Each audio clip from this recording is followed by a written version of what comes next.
right, fabulous folks. We're going to get started, so everyone should take a seat and grab a bottle. We're going to start with a panel with the fabulous women from Alliance of Women in Media, the SoCal group. So if I could call up the Alliance of Women in Media while the rest of you take your seats. So what we're going to do tonight is sort of celebrate a lot of very smart women who are doing a lot of interesting and exciting things in our industry, which crosses over to many different divisions: media, technology, entertainment, shopping, because we're fantastic shoppers. I was actually almost tempted to go shopping on my way here, and I would have gotten lost in shopping for a while. But then I thought, no, I need to come here and create an activation around women. And I gave up retail to be here with you guys. All right, so thank you. Thank you so much. So what we're going to do here is we're going to create a lot of energy. We're going to draw more people into the room. We're going to, are there any men in the room right now? Okay, great. All right. All right, fantastic. You 4 men are actually going to be sacrificed on the dais later. And I mean in that biblical sense. So it's going to hurt, but you'll have given your life for meaning. And we all want to do that, right? You don't want to just die for no reason. And that's what would happen with the rest of your life. So I think you should be honored that your death will mean something. So let me call up the ladies from Alliance of Women in Media. They're going to talk to us about all the great things that this organization is doing.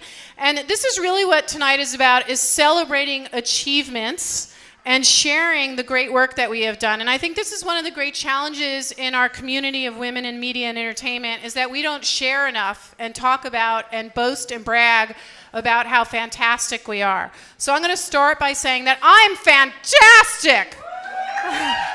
And I want all of us to remember that tonight as we share the great work that we're doing and share each other and celebrate in a very positive way, because this isn't about what women don't have and what roles women don't have, and why isn't Silicon Valley filled with more women CEOs, or why aren't more women in tech? Let me tell you something. There are a lot of women doing a lot of great things, and that's what we're here to talk about tonight, and hopefully elect the next women president. No, sorry, that was the Divergent.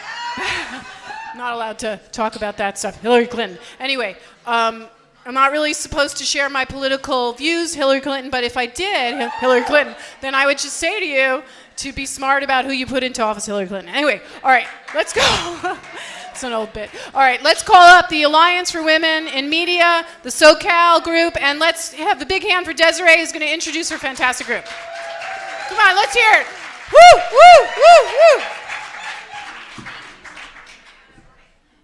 The Alliance for Women in Media Southern California affiliate decided to spotlight the excellence that we see within the media and our industry. And one of the ways that we do that, just traditionally since 1952, is with our Genie Awards. We honor excellence in television, in film, in radio and broadcasting, advertising, etc. So we have a little reel here that I am going to play for you. And I just need to pull it up because I'm not quite sure where it is. Mandoni, please help me. Thank you. Thank you. And I work for a tech company. And it's my laptop. Thank you. There it is. Hi, I'm Holly Robinson-Pete from The Talk. I'm Michaela Pereira with KTLA. Hi, it's Mary Murphy, judge and choreographer on So You Think You Can Dance. I'm Rita Garcia on the red carpet with KCAL KCBS. I'm a reporter. Hi, I'm Karen Sharp of The Coast. I'm Florence Henderson. She's winning the award for inspiration, which is fantastic because she inspires us every single day. LaFern Cusack is winning it this evening, so I'm very excited to present it to her. You're being honored for an amazing career. They just can't get rid of me is the problem. I thank you from the bottom of my heart. You are so hot right now. It's so ridiculous. I don't know what happened. It's a joy for me to be here at an evening that honors excellence in women.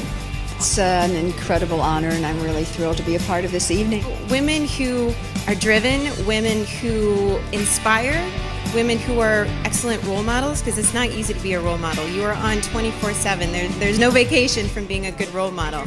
And women who can figure out the balance, balance between personal life, career, family. There's a lot of things that I think it takes to be a true inspiration. Industry is a celebration of women because we get to see women who are powerful, who are creators, who are discoverers. I've been a journalist for 22 years now. I always say I started when I was 10, just for the record. But a journalist for 22 years, so to be receiving this award is very special. I'm receiving the Tracy Miller Merit Award for just my contributions to the organization, which I think is fabulous. Just that this is such a wonderful organization, the Alliance for Women in Media. They have such great outreach, scholarship programs, such as what we're here for tonight, and mentorship, women helping other women. It's a great, great association, and I'm so happy to be a part of it.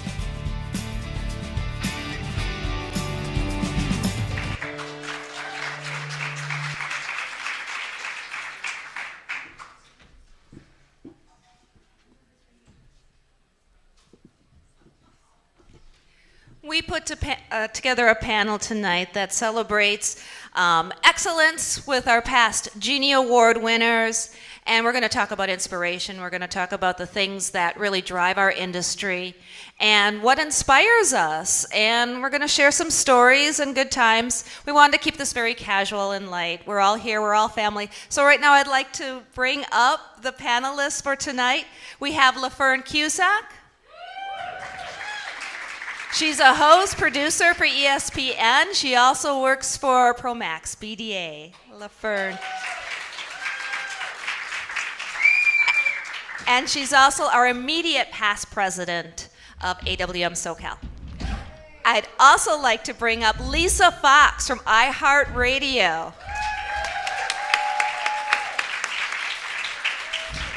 Lisa has been a huge supporter of AWM. She's won a Genie Award, and she's everybody's favorite radio personality.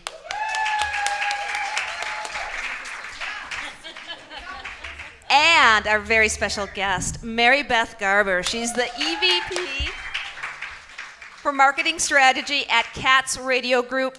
She's one of our advisory board members. She's one of the biggest supporters of our organization. We love Mary Beth to death. She's a past Genie Award winner. She's a woman extraordinaire. And then from Daisy Rock Guitars, we have Tish Carvalho. She's the president and founder. And you saw that pretty pink guitar earlier. That's what we're giving away today. Tish is also up here with us. Welcome and thank you.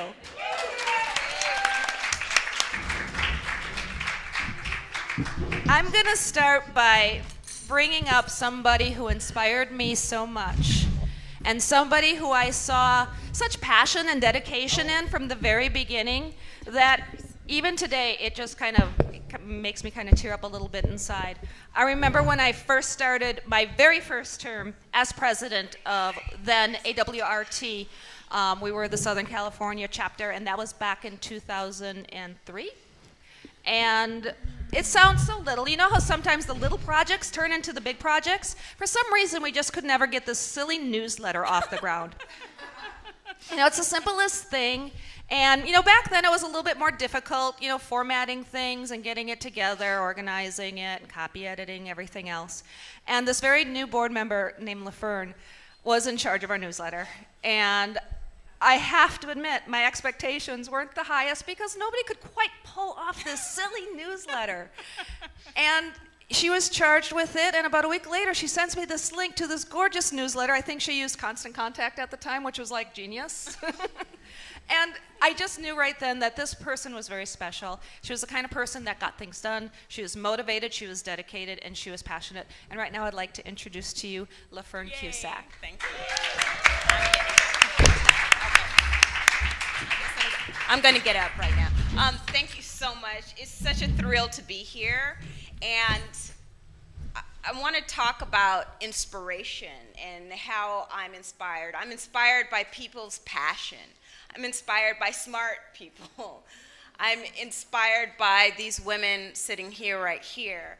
And Mary Beth Garber was the one who brought me into the Alliance for Women in Media.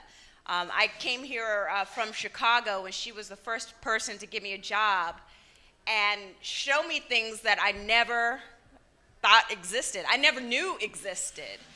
And without her mentorship and guidance, I wouldn't be here. And I wouldn't have the Alliance for Women in Media, meeting so many wonderful, fantastic women and men that have reached back and said, hey, LaFern, come on. Hey, LaFern, come over here. Hey, LaFern, join me on this table or whatever. And that's what I love about this organization is that it's all of us just knowing that, you know, we're just existing and we're here to help one another. And one thing is we always talk about important issues. One thing that I feel that is an important issue facing women today is the industry, the digital industry, creativity and content, which is changing every day. And we are so entrepreneurial, we can create whatever we want. We can be the influencers online. We can influence one another. We can join a blog and celebrate everyone in this room and just be everyone's champion. And that's what I love about every single person on this panel is like we're each other's champion.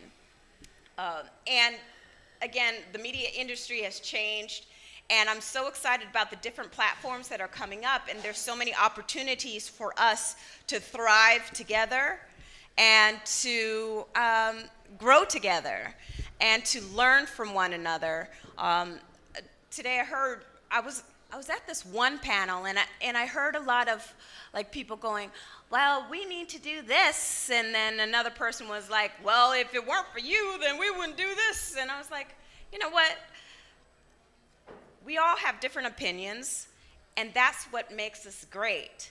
With us being accepting of other people's opinions and what thought processes or passion we have, that's how we grow.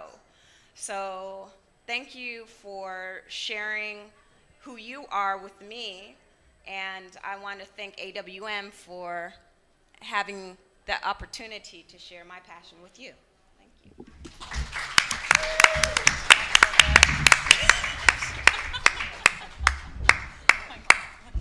Oh, the podium. Yes.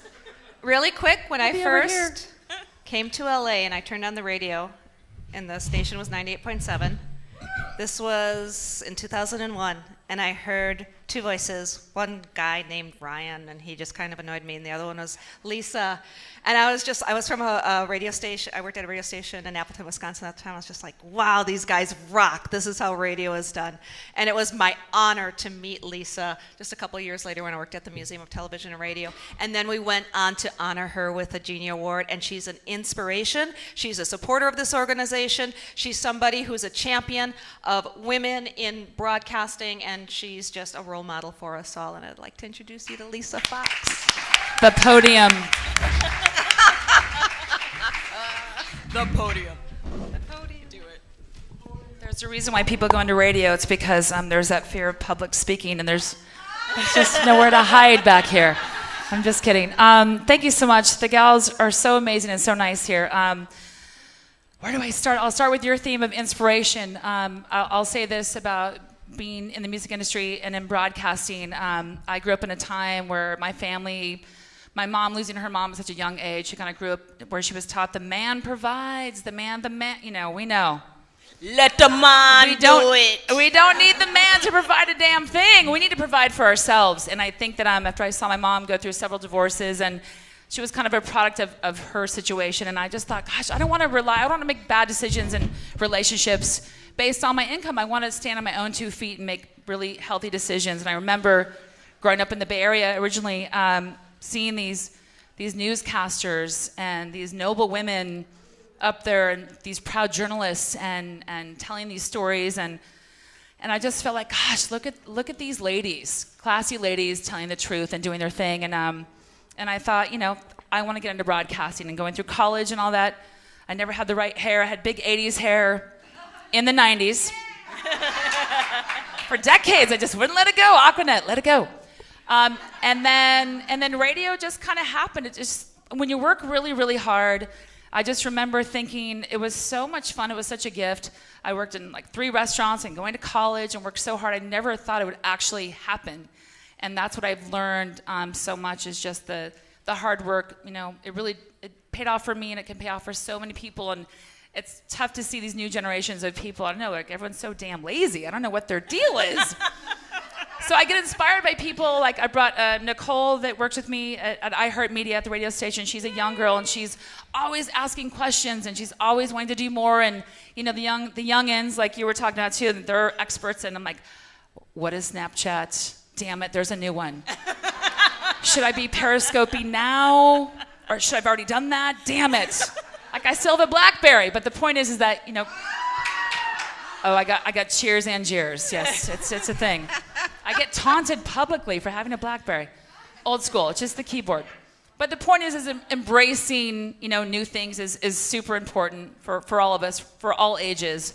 And but young people like Nicole inspires me, and people who really want to work hard to get and do whatever it takes to be kicking ass in this industry. And it's getting more and more challenging. And I just feel really grateful that the path that kind of, when they say the stars aligned and doors opened, I'd like to think I opened those doors with my hard work and a positive mentality. I still feel that showing up early and leaving late and still asking when all the work is done, you ask again, are you sure? Like, what can I do for you? Or how can I help? Or I don't know who that guy is or what he does, but can I help you do anything? As long as it's not creepy or weird or in a back room. Or illegal. I mean, or maybe, no. But the point is just going that extra mile to do whatever it takes. Not that extra mile. But, I never did. Although now it sounds fun. No, I'm kidding.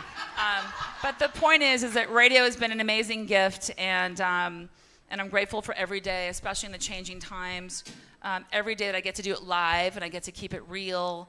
And I'm on by myself during the day. When I was on with Seacrest for all those years, we had such an amazing time. And really, Ryan taught me so many lessons. I've never worked with all the stories are true about well, not that story. It's so not true. I'm like, why would I lie about that? The gay story, everyone still asks if he's gay. I'm like, no, he doesn't I even was have not time. thinking that at all. He doesn't have even time for it. But he's not. He's well coiffed, and people don't understand that. Real men need to understand that and get on board. All men need to. You know what I'm saying? But the point is, I learned so many incredible lessons from Ryan that ring true in this day that that I always think about. And even in corporate America, Ryan was always thinking like a mogul. He modeled himself after his icons like Dick Clark and like Regis Philbin and these Larry King and he was always like, don't think like an employee, think like an entrepreneur. And I never got that growing up. I didn't have mentors, and that kind of thinking. And then here I watched him do it before my very eyes, and it was so exciting to see someone so hungry, but yet he worked so hard to make it happen. And so to see that was an incredible gift, because he's not full of shit. It can really happen if you work that hard and you're that determined to think big things, but put in the work to do it. So I'm just, again, grateful to still be here every day. And I probably talked way too long, because that's what radio people do when we don't have a clock. It's like, okay, the break is over. You're the producer who's like, okay, and we're done. So again, it's a great group of ladies that I'm always happy to do anything with them, because it's inspiring to see ladies and folks like you and guys, the guys are in the house. People who just want to kick ass and accomplish great things. So Amen. Thanks for having me.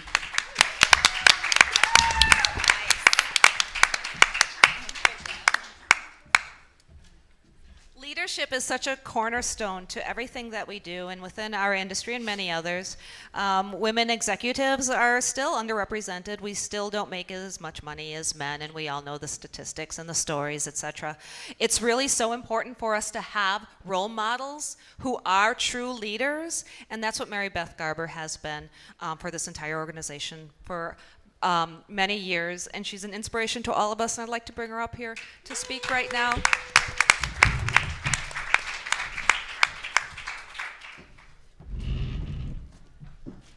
First of all, guys, don't worry, we are not going to kill you. In fact, if we're smart, we're going to use you. Okay. My first mentor was the CEO of the company that I worked for. His name was Jay Chiat, and he ran Chiat Day Advertising. You could not ask for a more brilliant mentor, although he was a little weird. My next mentor was the CEO of the company I worked for. His name was Ralph Guild. He ran a company that doesn't exist anymore called Interrupt Radio. What each of them taught me was to be a leader meant not that you were out front, because then the troops are going to leave you and say, what we, Kimosabi, and you were off there riding all by yourself. Leadership is about including people, making people feel that they are being listened to and listening to them, making them be a part of what you're doing. Now, about mentoring. Mentoring is this thing that works two ways. I mentored LaFern. LaFern mentored me. I learned a lot from LaFern. And the men who mentored me learned a lot from me as well. They learned that women could actually be intelligent. They learned that women had a different perspective. They learned that I was never going to run the copy machine and get coffee for them. And they didn't expect it anymore. They expected intelligent contributions. And that's what they got, not just from me, but from all of the other women who worked in that business and who worked for those companies.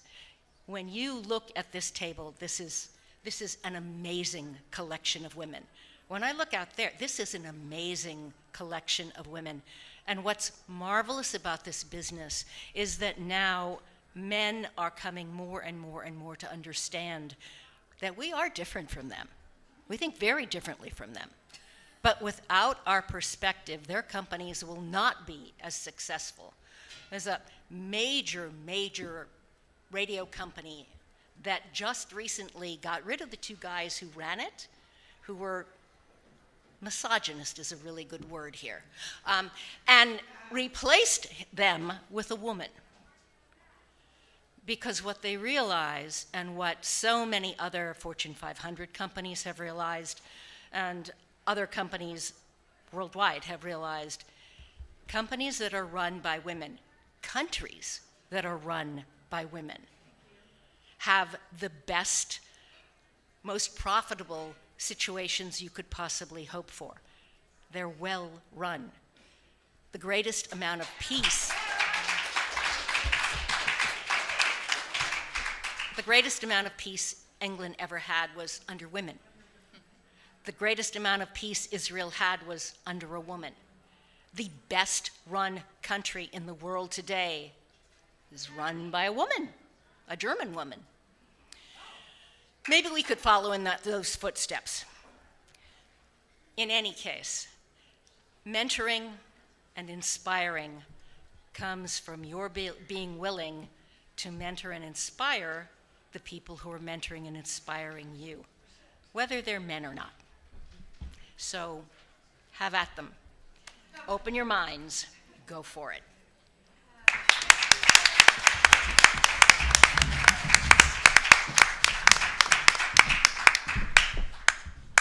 When you talk about being an entrepreneur and going out there and doing it and just not holding back, you think of women who rock, and who rocks harder than somebody who starts a guitar company? Daisy Rock Guitar, founder and CEO. Here's Tish.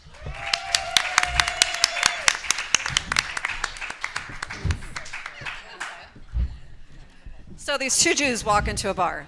Now, wait a second, I'm at the wrong podium. This is not fair to follow, because you guys are like so amazing, and then I get to get up here and go, everybody rocks! No, it's a huge blessing. I don't know if you guys know what Daisy Rock Girl Guitars is. It's a company that I founded 15 years ago, and we are the only girl guitar company in the world.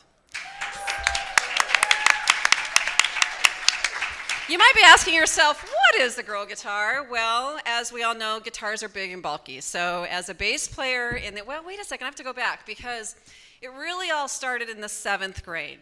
Me and my girlfriend Barbara were trying to figure out how we could get boys to like us because we really liked the Hardy Boys, and she liked Parker Stevenson, and I liked Sean Cassidy. Right? And her older sister played guitar, and for some reason, because she played guitar, she got boys to kiss her, and we put 2 and 2 together like every guy in the world does. How do you meet girls? You play in a band. And it's not that much different for girls, but that's how come I started playing guitar. In the 80s, I played bass guitar in Los Angeles, and the first time I walked into a music store, my boyfriend and the guy behind the counter decided what I should play because girls didn't go into music stores that often. They did not know how to deal with women at all. And so then I followed that up by a couple years later, or a few more than that. My daughter, who was a year and a half years old, she drew a daisy, and I took that to my husband, who's president of Schecter Guitars, and I said, you know what we should do? We should make guitars for girls. And he said, well, what is that? And I said, well, it has to be all of these physical. That was a funny laugh. It has to answer all these physical problems that I had had as a bass player. It was too big and bulky, so I wanted it to be lighter in weight with a slimmer neck profile. But besides that, I wanted to change society. I wanted to change everybody's view in here that's a female to think that it shouldn't be the girl that's from the wrong side of the tracks. It shouldn't be the girl that's from the divorced family. It shouldn't be the odd girl that plays a guitar. It should be the same girl that plays a violin. It should be the same girl that plays piano. It should be the same girl that does everything. It should be normal. It shouldn't be odd. And so we started the very first girl guitar company called Daisy Rock Girl Guitars. And because of that, for 15 years now, I am a leader and an innovator, and I inspire a lot of girls. I mentor a lot of young girls on how to put music into their life and find their career path. And then I get to do wonderful things like this, like stand on a stage and tell you all about my company. It's daisyrock.com. Okay, thank you so much. Good night.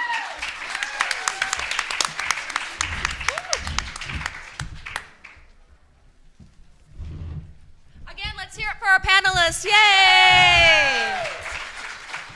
I know we're on a tight deadline, and they're doing selfies. So that's so cute. Did anybody have any questions or comments for our panel tonight? I'll take maybe a quick question or two. If not, that's quick question. Okay. Come on, right here. Oh yeah. Make stuff up, right girls. there. Make stuff up. Sure. Lisa, just what were some of the other things that Ryan Seacrest said to you about being a mogul or being like about business? Were there other specific things? What were some strategies that Ryan provided? Well, I can send you some emails. No. No, honestly, the best advice, because I think about it all the time, especially working for such a big company, and when you have all these ideas and sometimes you don't know how to organize them, Right. building a good team of people who can help you do that is one thing, but also the best thing really was, and it's no disrespect, obviously, to iHeartMedia, but we were together as our company grew and changed and changed names and evolved more and more. But that thinking of not thinking like an employee and thinking like and he didn't say mogul, he just said think about it, as life like an entrepreneur. So he was kind of like I hate to say P. Diddy as an example, but having, maybe you manage artists, maybe you have a vodka. That sounds amazing to me. Let's all have a vodka. No. But involved in restaurants, like having your hands in some certain things, but also all the different things that he wanted to do was to own the things that he did. Right. So it wasn't, okay, I'll do this for you, I'll do whatever you want for my salary, but if I create this original property, if I create this web series, I want to own it. Mm-hmm. I'm not doing this for the company, oh, please keep me, please. But I want to be a partner, and I want to own a piece of it. And it was more of that thinking that honestly I think about all the time, because I get hit up with projects, and I hate to even say I have kind of a girl thinking sometimes where I'm like, oh, I don't know, and I don't want to offend, and I'm not sure. But it's like, trying to think more like a person who is, steering the ship at the helm and is like, no, this is what I want to do. And you could take, get advice from other people. And that's where maybe this group of ladies is, a great resource to reach out to in those times. But it's just thinking more like not super serving one entity that may turn their back on you one day, may say, oh my gosh, here's a yellow folder. It's that day. We had 100 more layoffs, or we're having more cutbacks. It's just finding ways to, with your creating your ideas, find a way to own them. And I know that that's a thing I think about all the time, and I'm still working on it, but that was the biggest thing that I think about all the time, because there's no one thing that he could be cut out of, because he owns like 10 more. But it's like even just having a goal of 1 or 2 and then building from that is just inspiring, because he just turned 40.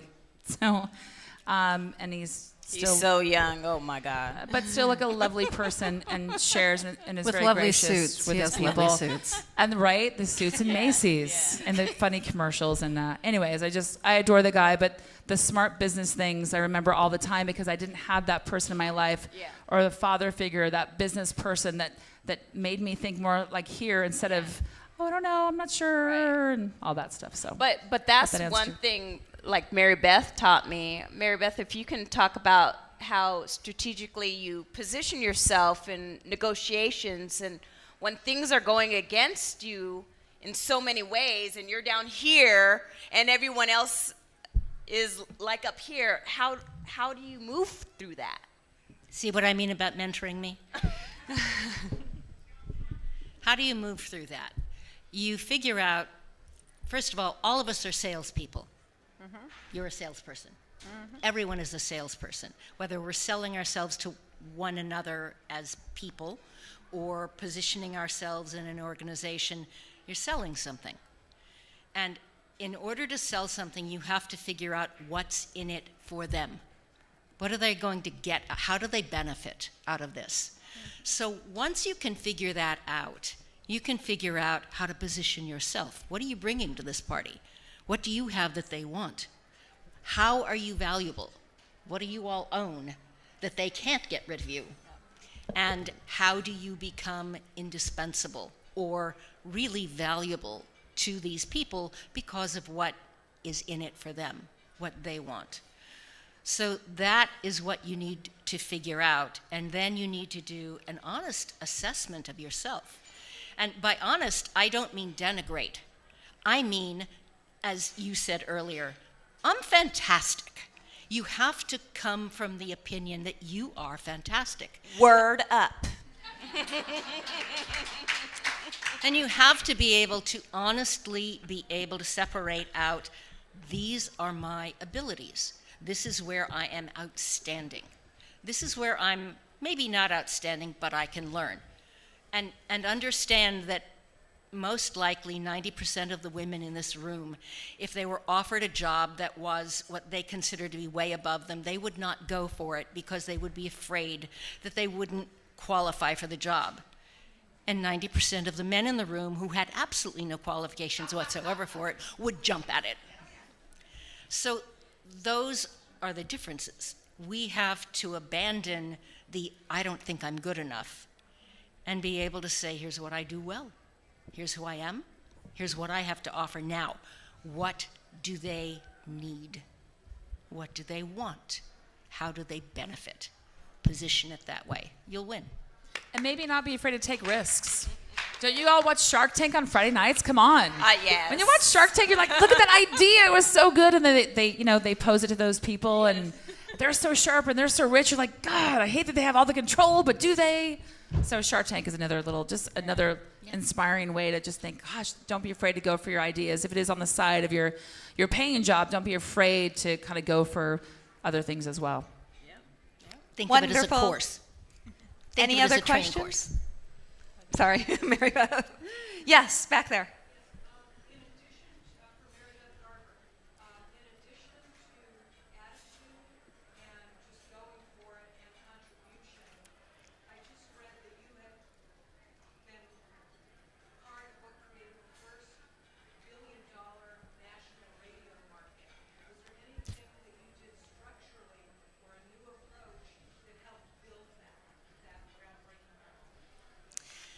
I worked for an organization called the Southern California Broadcasters Association.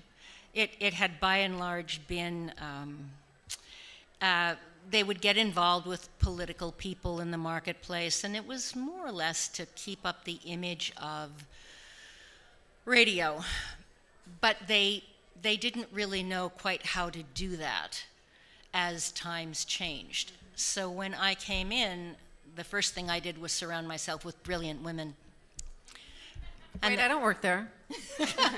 Some That of was the way too brilliant, easy. some of the You've brilliant just been women. hired. Yes. And then be able to create facts and figures that we could illustrate how radio did work, and go with the programming people, go with the sales people, to clients, to ad agencies, and say, here's what you may think about radio, but here's what's really true about radio. Here's what we have accomplished. This is what this medium really is capable of, and this is really what it is today. So as we did that, we were able to make inroads in the perception of radio among advertisers, among agencies in the marketplace. Now, it also helped that the economy was really gangbusters at that point. So the surroundings, the opportunity, the time, always have something to do with it. But when you have the time, the environment, the opportunity, and you know to take advantage of it, that's the element that makes the difference. So I had the team to be able to do that. And that's how we got to be $1 billion market. Bravo. Thank you. Are we going to do the raffle now? Raffle. We're going to do the raffle now. Okay, let's do the raffle. Oh, wait. For the guitar, I didn't put my name in it. Can I put my name in it? Come on. We can do the raffle after Sam. Okay. I'm getting the word to maybe do it afterwards. And people, if you haven't put your business card in there yet, that'll give you a chance to do that. We are under a time constraint, and I want to give our next spectacular panel time. So again, if you want more information about AWM SoCal, find us online. We've got lots of great events coming up. Big thank you to Victor Harwood for having us here today, and to Lori Shorts for being our host. Thank you, everyone, for joining us, and thank our panel. And one more word from Mary Beth. I want to add one more thing that we didn't talk about, that we need to talk about, and that's organizations like this. It's what lets you find mentors. It's what lets you reinforce the fact that you are fabulous, because you are surrounded by people who are, and people who are willing to tell you that you are, and tell you honestly what they think of you. It's organizations like this that will keep us in this business, advance us in this business, and make you as good as you can possibly be. Bravo. Thank you all very much. Thank you.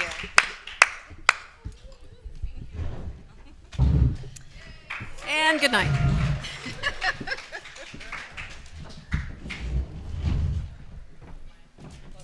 Let's have a hand for our first round of women here. Fantastic.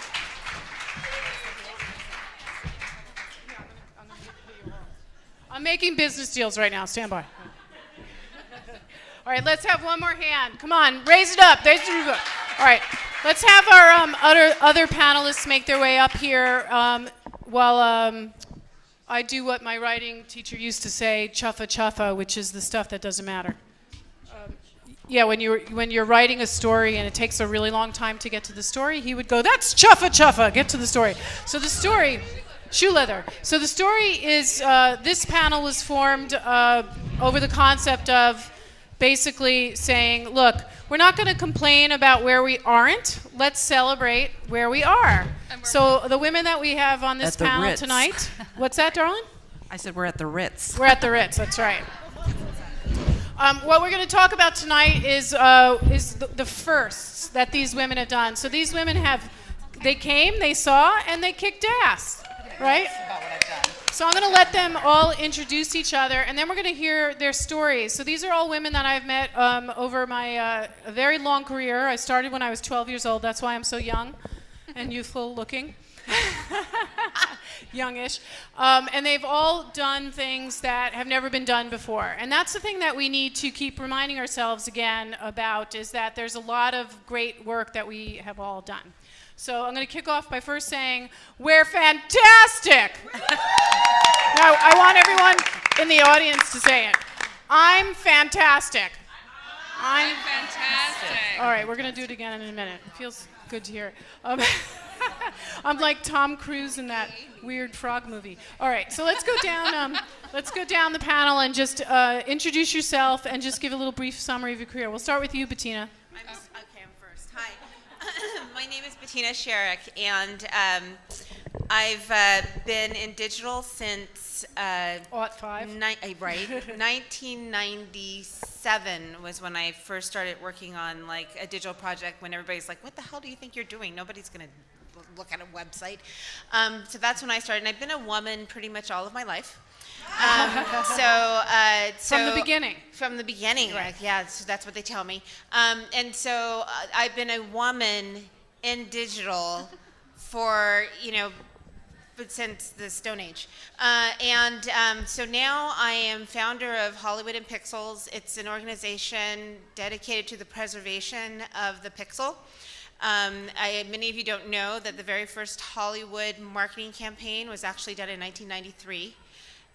Before I even got in Hollywood. And a lot of those campaigns are at risk of disappearing because they're saved on media that our modern day machines can't even read.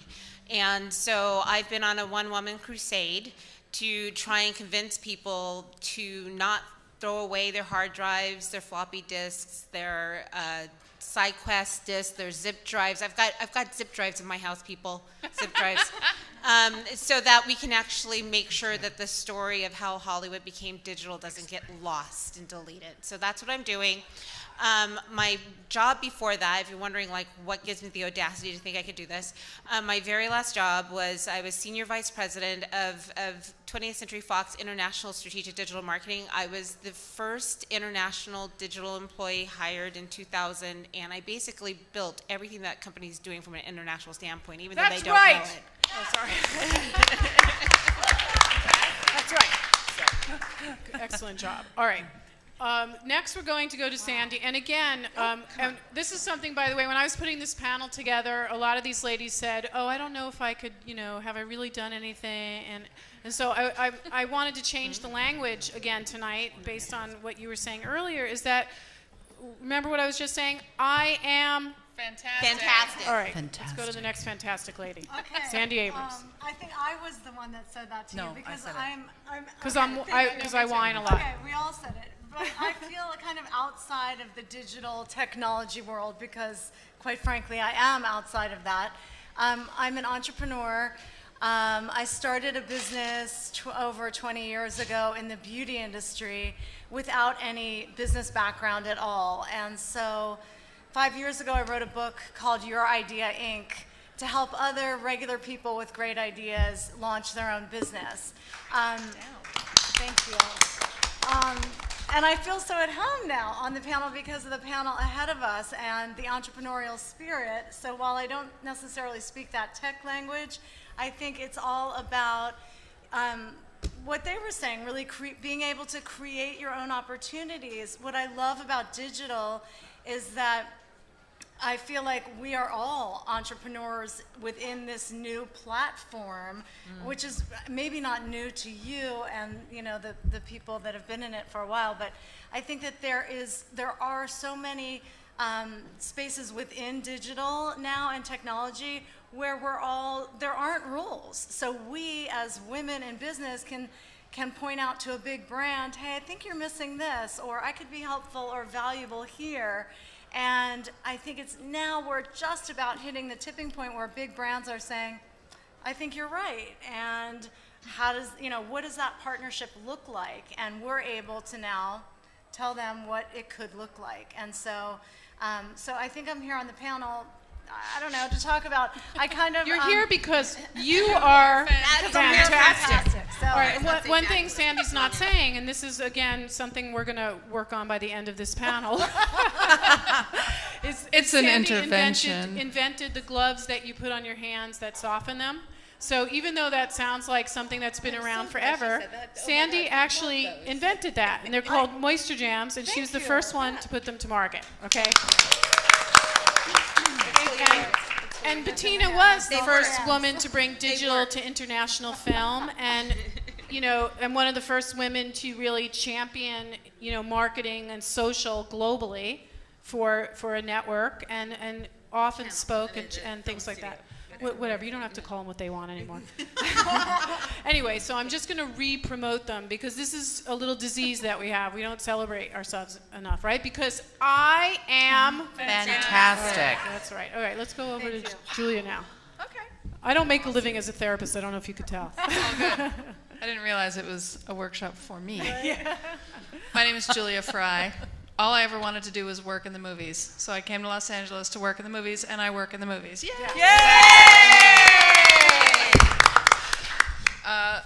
I'm the first person in my family to graduate from college. So that's one big first in my family. I went to LMU. Go Lions! Thank you. I got into a digital realm of film. Actually, I got into opticals first because I'm a little older. But so before the digital visual effects, I'm a visual effects producer. That's my day job. Thank you. But I started in film. I graduated from film and then just got work out of college through teachers and friends. And I heard so-and-so's looking to hire somebody as a PA or as an assistant editor. And I got into visual effects by accident, just because that was the job that came up, and found that it was a fantastic way to really learn about film right next to a director every single time I worked on a project. And I didn't realize that's how it was going to be, but instead of being, not that a PA on a set doesn't learn a lot, of course they do, but I got the honor of sitting in meetings with directors on major motion pictures when I didn't know I was going to do that. That was amazing. So that's how I got into digital. After all, was on the movie Alien 3. One of the first digital composites, which is when you take all the photographic elements and put them together in a computer and make one picture. We had one digital composite in Alien 3. I was a visual effects coordinator on that project. And I thought, no, it can't be done. It can't be done. How can we do that? And they did it, and it was amazing. You wouldn't even know. So that's been my background, is visual effects. And then as I came along in my career and spent so much time with amazing creative filmmakers, I realized, similar to what was discussed earlier, it was like, I want to make my own. I don't want to just keep doing work for other people's dreams. I want to start making my own NPS IP, own my own IP. So that's where I'm at right now. I'm a writer and a producer and director, and so I'm moving forward. She's fantastic. Thank you. Thank you. So that's where I'm Let's right have a hand for Julie. All right. And I am fantastic. Because she is fantastic. Thank you for that, Bettina. I had to keep it going. Next, we'll go to Jackie Barnbrook. Jackie, what is the fantastic thing about you? There's not just one. I agree. Yikes. Well, from a very early age, I wanted to be, in some sort of form of entertainment. And I remember I used to sing to my dog inside the doghouse. My mother couldn't find me. It was awesome. But anyway, I from the age of about 4, I wanted to be in the movie business or some sort of entertainment, and I've been a performer as well as a producer. Since 1994, I've been working in visual effects and animation, and I've done a number of things that were like firsts, and certainly when I started working in visual effects, there were new firsts every day, because we constantly would nod our heads and say, yes, we can make that. Oh, God! Can we? And, I started out as a PA. Si se puede. Huh? Yes. Si se puede. And so we constantly, the technology was getting better. I worked on a movie called Waterworld, and we used military software to create the water. They used it as in the military for water simulations, battle simulations. And then after I finished that, I got a call from Dee Dee saying, "Hey, what was that water you used? We're going to use it on this movie Titanic." DD was a company called Digital Domain. Digital Domain, yeah. And so I hooked them up with the guys, the military guys from Arete, and they did that. So that was sort of like a lot of firsts. And every time we did a new kind of creature, we went from doing like 100 shots on Waterworld, which was outrageous. Like, how could anybody do that many shots and keep track of everything? And now we do 2,500 shots and things yeah, like the that. Avengers is like 3,000 shots. Yeah.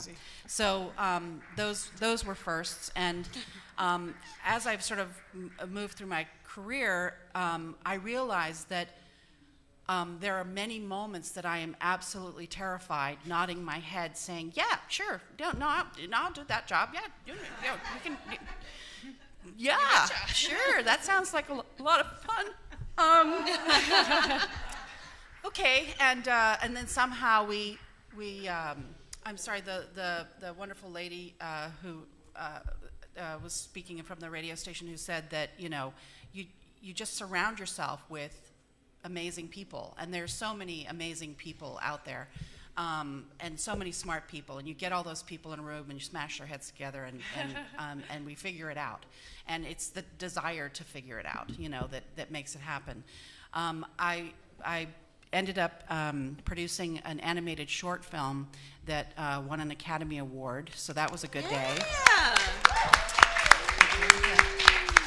This one too over here. And then it was the first animated short to have its own DVD release, so that was a first. What was and it? It was called the Chub Chubs, and you can actually watch it online if you want to.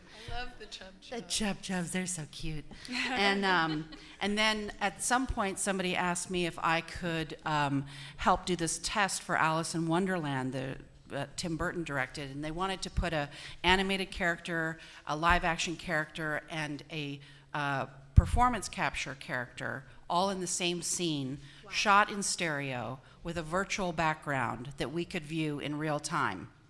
And I said, "That's crazy." I know. I said, "That's crazy. Just get me a gun." But they said no. They said no guns. So it was about 3 minutes before Tim Burton walked in, the director, and the line producer said to me, "So how's it going? How's it going?" I was like, "Well, the guys are working, and it's going." Yeah. And I thought, oh my God, this, it was like the biggest butt pucker ever. You know what I mean? And then 2 seconds later, somebody came up and they went, "It's working. It's working. It's working." And I was like, "See? It's working. What are you worried about? It's working." Like this, I don't know. And aren't you also a successful actress? Some days, yes, I am a successful actress, yes. And Jackie makes a living as an actress as well. Yes. And then the last thing that I'm doing right now is I'm doing 2 virtual reality projects. One is a live action sort of documentary, and the other one is for Fox. It's for The Martian. It's the Martian VR experience, and it's CG. My friend Ted. I know Ted. I'll kiss him on the lips for you when I see him. Yes. Ted Galliano from Alien 3. No, actually, Red Ted. Red Ted, yes. But Ted's also amazing. Talk amongst yourselves later. The Teds, yeah. And and we digress. And so, anyway, I'm very fortunate to be working on those projects. And man, you just can't be afraid of what you don't know, because you can't possibly know everything, and everything you think you know, you don't know. Right. Yeah. So it just changes every it changes. day. Just embrace it. Just embrace it, and go with it, and just say, you know what? Today I was wrong. That's okay. It's okay to be wrong sometimes. Yeah. That's so good. That's so right. And our last in shows with the lovely Shannon, who is also fantastic. And has probably been on like 4 or 5 panels already today about virtual reality. So tell us about. Just one yesterday. Just tell us about your fantasticness. Miss. Oh my God. How many people are periscoping? I'm CEO and co-founder of New Deal Studios. I went through the entrepreneur program undergrad at USC and wrote the business plan, and undergrad launched it in my last semester and have grown it over the last 20 years. Just no loans, no investment. And we have continually, I think the biggest message I could say is it's just a continual rolling evolution, right? The creativity is consistent, the tools and the screens change. And so similar to Jackie, we were working on virtual reality. We were one of the first live action cinematic virtual reality projects. Then we worked with Jaunt, the camera company that's now more than a camera company, they're a content company. And so when we shot that, we didn't know if we could edit it. And we just kind of went with it anyway and said, well, we'll figure it out, because New Deal Studios is known primarily as a visual effects company. We do everything from design, build, shoot, digital, post. We're known for miniature effects. This year we won an Oscar for our work on Interstellar. Thank you. I've hired them a couple of times to work on projects I was Me on. too. Yeah. I've been very fortunate. These are amazing women. And so just the story of our company is rolling evolution, like all self-funded, and I've produced 2 feature films, produced a lot of commercials, produced visual, VR, lots of visual effects. And, we're primarily production. So at the end of the film, when everyone else is gone, there's the, hey, we need this shot, or hey, we need that shot.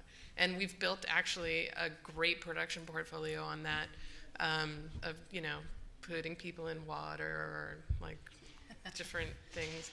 And that has been exciting, because it's nice to have Leonardo DiCaprio and Martin Scorsese on Wolf of Wall Street say, we're not going to get that shot. We should have New Deal do it. And that makes you feel good. Yeah. So that's good. Thank you. And then working with Leonardo DiCaprio and Appian Way, we also did PSAs. So in 2008, the Five More Friends, Get Out and Vote campaign we produced. Wow. And we're just, you're never going to know everything. I mean, I tell people right now, I'm like a little boat in a hurricane, and I'm just going straight, and I'm going to figure it out every day, because life is just changing that much. But it's exciting and fun. Those are opportunities. That's where, there's market opportunity. I mean, you look at changes in feature films, and I think we're going to go into a new golden era of independent film as the digital distribution and marketing markets continue to really develop and the data actually gets released. Mm-hmm. So that's my current obsession is digital distribution and marketing and certainly fundraising. Yeah. Fantastic. Let's have a hand for Shannon.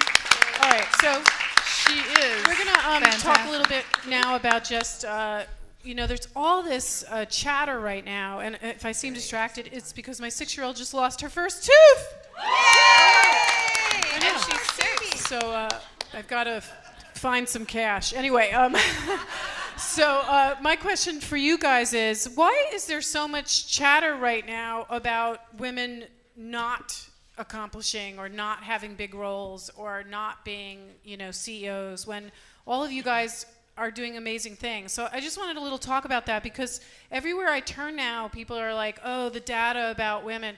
And I'm like, there's so many great stories. So what do you think is going on in our community right now? I'm going to throw that, step on everyone.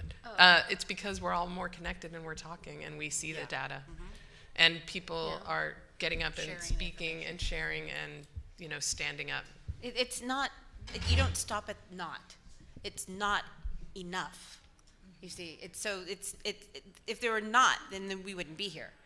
I think what I'm finding is I'm also brave enough now to talk about experiences being, the only woman, and often the only woman of color in a room talking about digital when guys are looking at the person who works for me for the answers because he's the white guy and so he's safe. I mean, so I'm finally brave enough to have these conversations and say these things out loud, whereas before you were scared. You wouldn't have those conversations, and I think, I kind of love that social media has allowed some people to kind of jump in and say, hey, you know what? So this kind of happened to me, and then have other people go, kind of happened to me too. And are you noticing that I'm talking like we have to talk in boardrooms? Men listen to us. Oh, yeah, so sorry. I don't want to. Yeah. Okay. Well, I want to add to that one story and say to you that for years I was the only woman at tech conferences. I mean, literally, I was No bathroom literally line. right, and there was no bathroom line. But I would always, and the only other women were the latex-clad booth bunnies, right? And I would be going around to these booths, right, talking to these guys, and they wouldn't talk to me, and they wouldn't meet my eyes. It was like I was going to burn their heads off or something.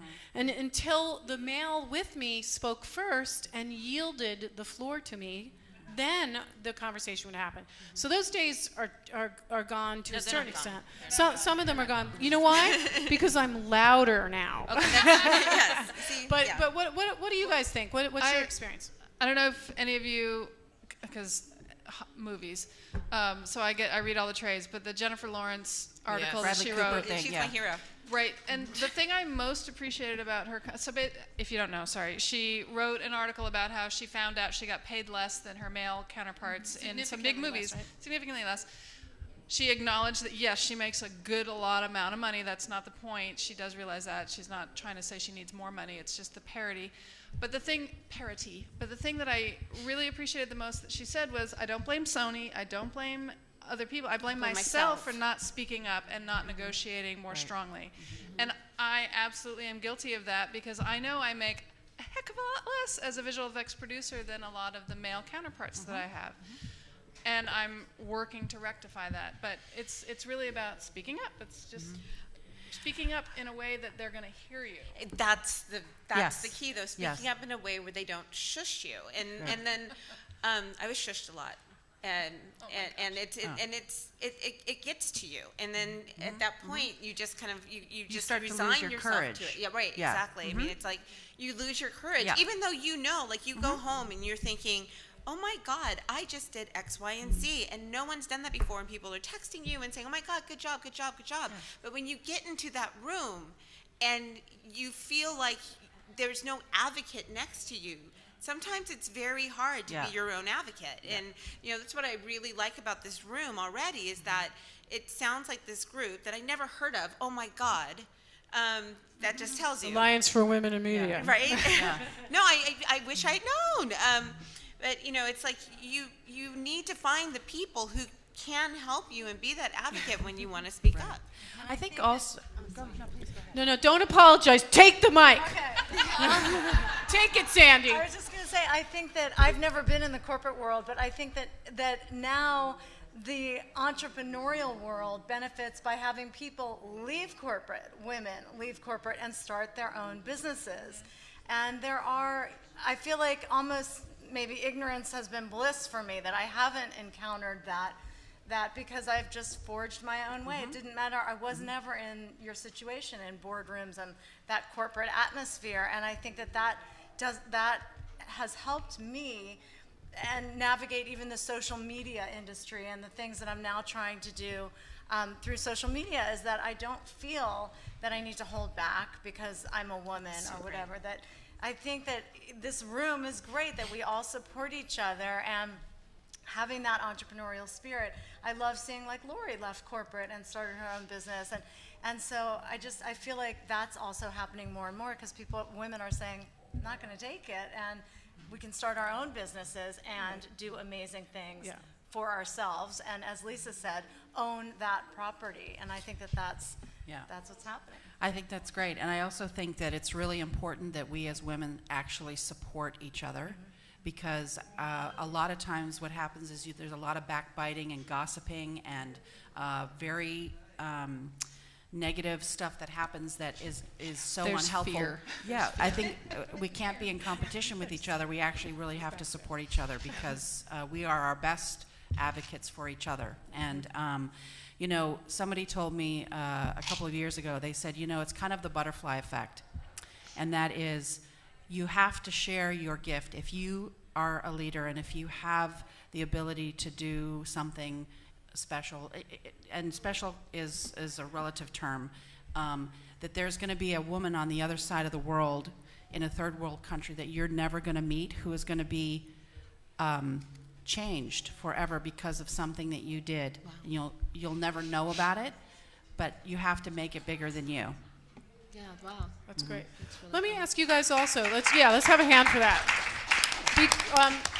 Just to remind everybody, who's fantastic here? Everyone. That's right. All right, just in case anyone forgot.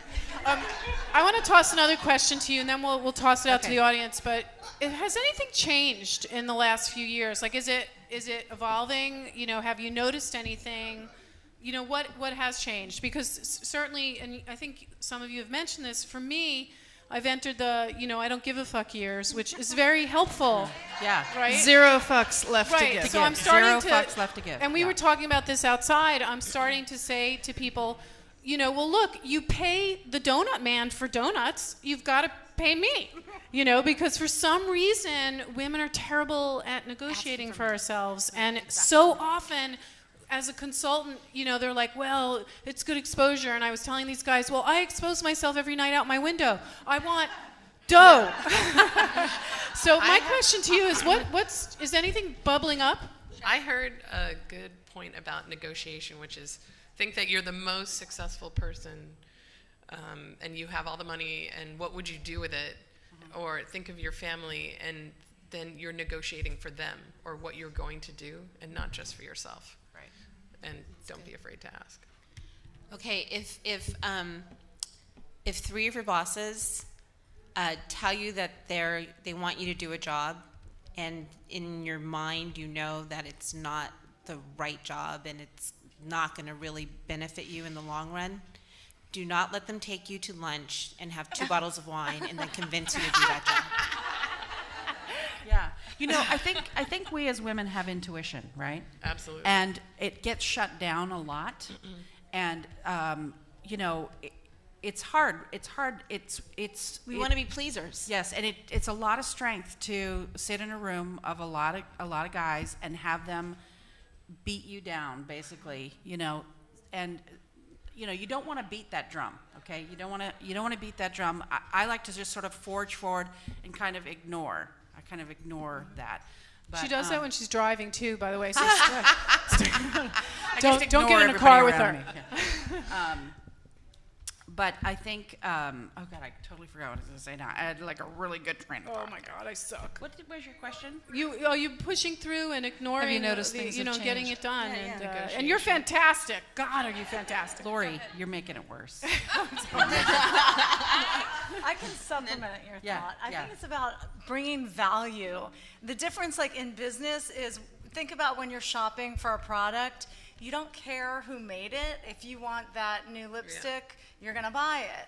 And so I think maybe in the corporate world or in, it's about creativity and it's about bringing your value that no one else has, your unique, background and experience, and you have to own that value and know that it has a lot of worth. And exactly.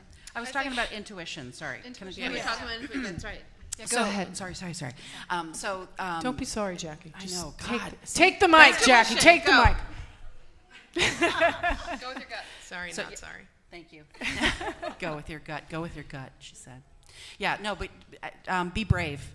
Just be brave. The thing that I think has changed for me is that I have more confidence. I have more personal confidence, and I have more. I've been doing this for so long now. It's like I don't need somebody else to approve of my contribution. It's like I'm going to make a contribution. If you want to participate and if you want to hear the information and you want to take that information, that's great. I can't convince you beyond just giving you the information, and I'm not going to do it in a masculine way. I'm not going to try to beat you over the head with it or get all chest puffy. Let me tell you how it's done. You do have a nice. You do have a nice. I already have a puffy chest. That's right. I'm just saying. I don't need to chest puff. It's a blessing. I've been a chick. I'm a chick. Yeah. I have to tell you. Yeah. So, but you came to those on your own. Nobody helped you.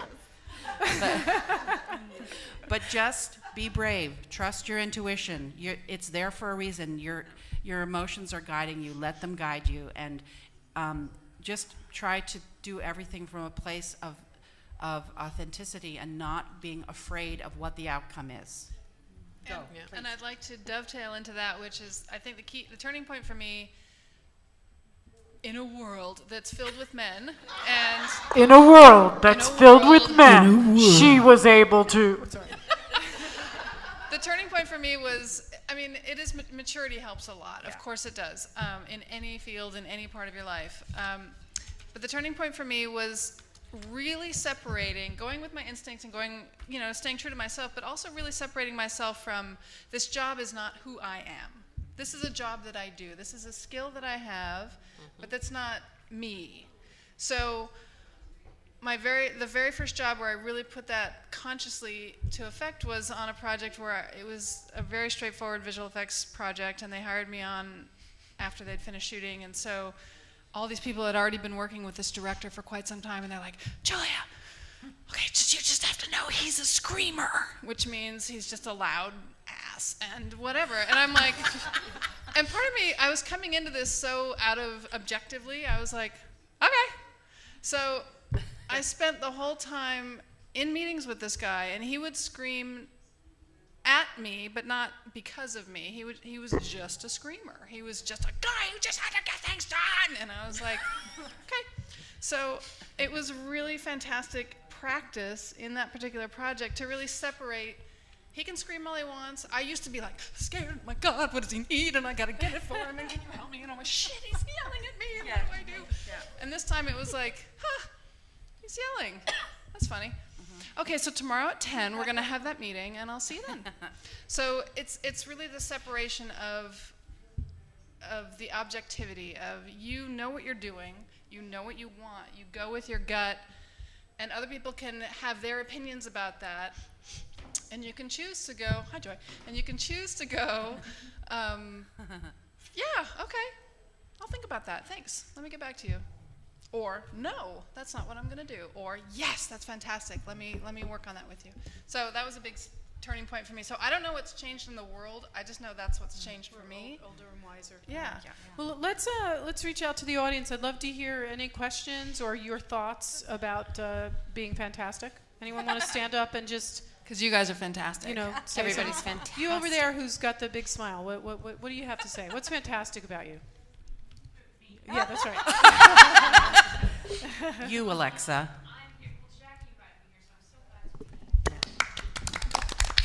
That's because you're fantastic, Alexa.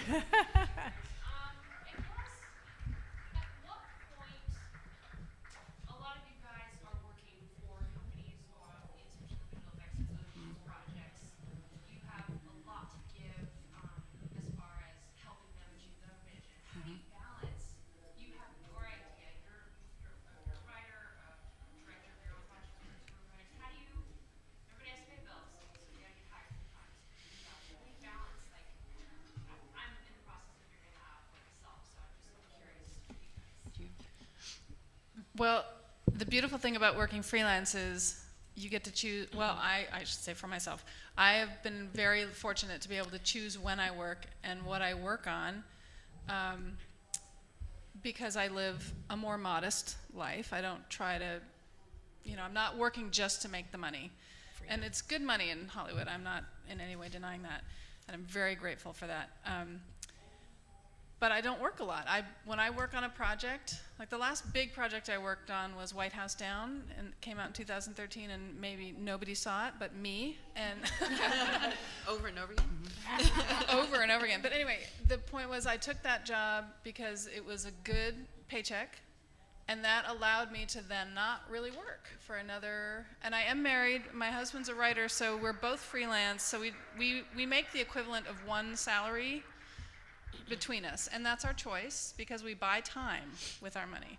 And so with that time, I write, I work on projects. I keep pointing at her because we work together a lot. So that's how I do it. I really You design your life. You design your life. And you design your life. Design your life. Just That's nice. Work because they just need to buy the bigger house and get the better car, and there's nothing wrong with that. Because or some of I us would like have to have a new car. Amazon problems. I have an Amazon problem. Who has an Amazon problem? It's so easy to go one click. Why is it so easy? Nope, you turn off the click. Turn off. Anyway, so that's how I do it. Is you But design you your understand life and you really make choices. You really you have to be clear on what you want, and you have to design your life around my absolute goal is to write and sell screenplays. Okay, what do I need to do that? Nice. And it doesn't happen as fast as I want because I don't have as much free time as I want, but that's, you had to work it. I've been very fortunate that I get to work as an actor as well as a visual effects and animation producer. And I've had a lot of people come to me in the course of the last 20 years who were working in the same business who said, how do you get to do acting stuff in the midst of this? And I said, well, the first thing I did is I tried my hardest to make myself indispensable. So I would work very, very hard to be very valuable to the people that I was working with. And also everybody said to me, whatever you do, do not tell them that you're an actor. And I said, they're gonna know. I don't think I can hide it very well.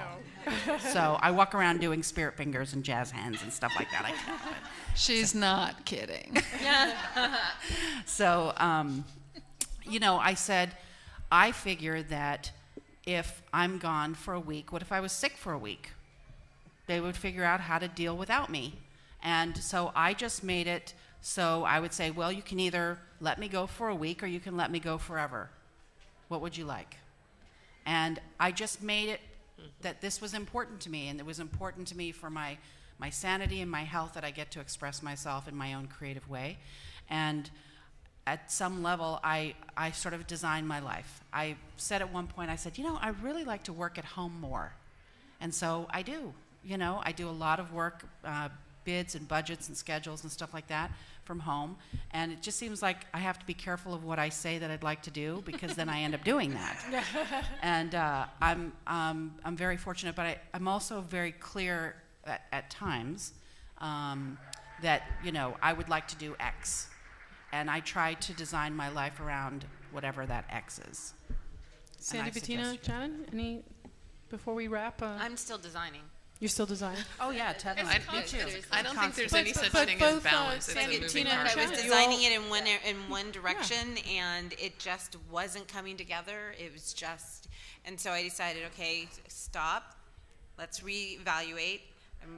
I'm really focusing on Hollywood in pixels, and what that means. Well, I actually look for a job that's going to let me live my life the way I want to, and not, lose sight of everything. You guys, I left Fox at the end of November. I'm just going to get a little personal here. I left Fox at the end of November, and it took me a while to actually not check email every 15 minutes. And around February, my son's 12. He's sitting outside that door doing his homework. He's very cute. Yes, he's the one with the purple hair. So he turns to me and he says, Mom, you're different. You actually hear me now. And that broke my heart. Because Jack grew up at Fox. He went to daycare there. I used to have friends drop him off from school, and he'd sit in my office, and he loved Fox. And I loved Fox. But towards the end, I wasn't the person I wanted to be. I felt like I was just surviving. And I wish I had known I should have left sooner, and then maybe I wouldn't still be designing. I would be where I'm supposed to be, now. So make sure you check in on people who love you and let them tell you what you're doing and kind of listen. I don't mean the snarky people like, my mother. Because they'll tell you. But the people who can look at you and are just raw with you, and am I scared as I'm designing my life right now? Hell yes. Have I ever been happier in my career, in my big career? I'm not talking about my pre-career. I'm talking about my big career. No, because I feel like I've got choices. I can own IP. I can, I can do these things, and so, yeah, exactly. Oh my gosh, I wasn't expecting that. You were fantastic. Yeah, you're fantastic. That's pretty fantastic. Also, I think the non-technical side of technology right now is that we are living in the best time to design our lives and to start a business or create opportunities. The access that is available to us to pitch an idea to somebody is like one, LinkedIn click away these days, which I find is like this huge playground online that. She's not kidding. Sandy will link in with anybody she thinks has something. See, I love that. Good to know. Brave. I mean, She's a LinkedIn hoe in a good way. I'm not. I'm a Twitter hoe. I'm a Twitter hoe. Twitter hoe. It's at Sandy Abrams. We can tweet after the panel. But No, but you're going for what you want. I'm going for what I want, but what I'm saying is that the non-technical side of tech is that, we are all lucky to be in this, to be able to create our own lives right now and utilize technology to collaborate with people and to access people that otherwise we would have no way of contacting. And then I'll end on the note about my niece's physics teacher, when she graduated a couple years ago, gave a couple physics concepts and one of them was for success, saying to always be happy for your friends when they find success down the road, because success is not a finite quantity. Yes. There is enough for all of us. Yes. Yes. And so Yes. Well done. Wrap it up. I do want to say that it's a great time to start a business, whether you're technical or not, and we're in the heart of Silicon Beach right here. And one of my favorite examples is Laura Fine from Laurel and Wolf, which is an online platform for interior design. And she, 18 months ago, was an interior designer, didn't know what Ruby on Rails was. She's gone through her second round of funding, and she's really kicking butt. And she just had an article in Fortune. So, I mean, just there. And businesses are scaling down and want people to be more independent and work from home. And like even for my business, I rebooted my entire accounting system to be more online and save 70% of the labor. Wow. That's amazing. And I have 2 people who work remotely part-time. And it's just wonderful what you can do. So just Let's have a hand for our panelists. So we have a couple of things to do. First of all, let's do it one more time. I am fantastic. Great. So we're gonna give away a guitar, correct? But before we do that, we have also some women from Women in Film here. Will you raise your hand, Women in Film women, if you want to talk to them? Another great organization. Obviously, Alliance for Women in Media, so come talk to them. And then I also wanted to do just some promoting. I have a radio show as well. It's on Wednesdays at 1 p.m. on Voice America, the Tech Cat Show. So please listen up, because I am fantastic. That's right. All right. So let's get to the fantastic. Sure. All right. And the guitar goes to Jill Allen. Jill Allen? Gotta be first. All right, Jill Allen. Let's do it again. No, Jill Allen. All right, Jill Allen? No, I'm not Jill. Jill Allen. Okay. Here we go. All right. The fabulous Raquel Krause. Raquel? Raquel? All right. No.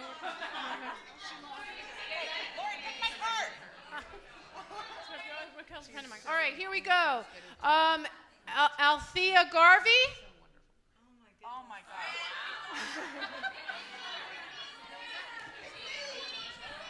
All right, here we go.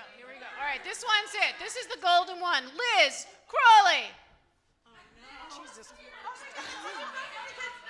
She's actually Liz Crawley music. It would have been like a perfect. All right, but this is the one. I feel it. This is it. Joy Kennelly. Joy, yay!